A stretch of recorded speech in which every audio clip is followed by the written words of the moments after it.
time plays this extraordinary role. We dance to the time of the cheese. Hand cheddaring and cloth binding it. It's that amazing interaction between people, their skills and their perceptions.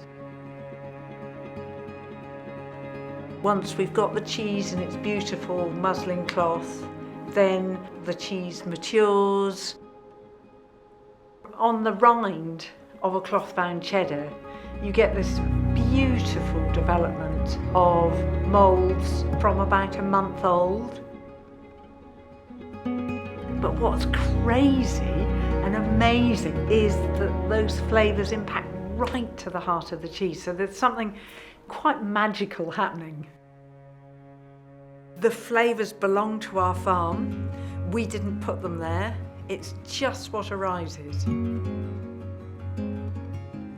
I think it's worth spending the time tasting the cheese.